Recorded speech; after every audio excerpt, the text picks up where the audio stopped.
Epigenetics ఇది ఈ మధ్య చాలా రెగ్యులర్గా వింటున్నాము. సింపుల్గా చెప్పేస్తాను వినండి. కిడ్స్కి పేరెంట్ నుంచి జీన్స్ అనేవి ట్రాన్స్ఫర్ అవుతాయి. అది అందరికీ తెలుసు కదా. హైట్ ఒక పేరెంట్ నుంచి వస్తే బాడీ టైప్ ఇంకొక పేరెంట్ నుంచి వస్తుంది. అలా జీన్స్ అనేవి కిడ్కి పాస్ అవుతాయి. కానీ జీన్స్ అనేవి ఫిక్స్డ్ కాదండి. జీన్స్ ఎలా బిహేవ్ చేయాలో డిసైడ్ చేసేవి food, stress, sleep, emotions, environment.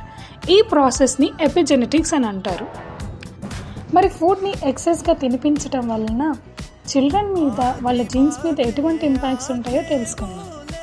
Simple example చెప్తాను. చాలామంది పేరెంట్ ఫేస్ చేసే ఉంటారు. ఒక కిడ్ వచ్చి కొంచెం స్లిమ్గా ఉన్నాడు ఆర్ ఉన్నది అనుకుందాం.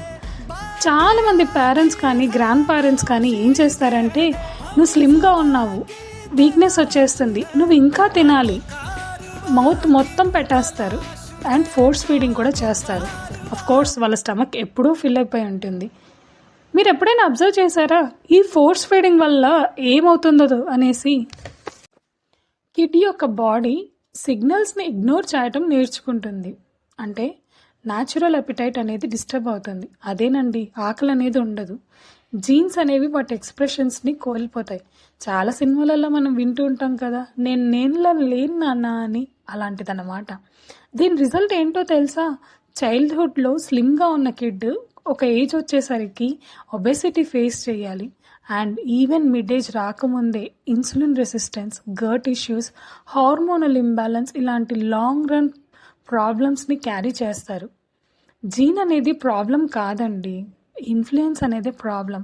ఎవరో ఏదో చెప్పారనేసి మన కిడ్నీ మనము డేంజర్ జోన్లోకి నెట్టలేం కదా.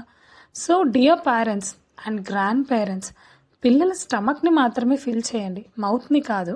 అండ్ దిస్ ఈస్ న్యూట్రిబ్రెక్షా philosophy. Nutrition is about supporting growth, not forcing food. Content నచ్చితే please do like, share and follow my channel. Thank you.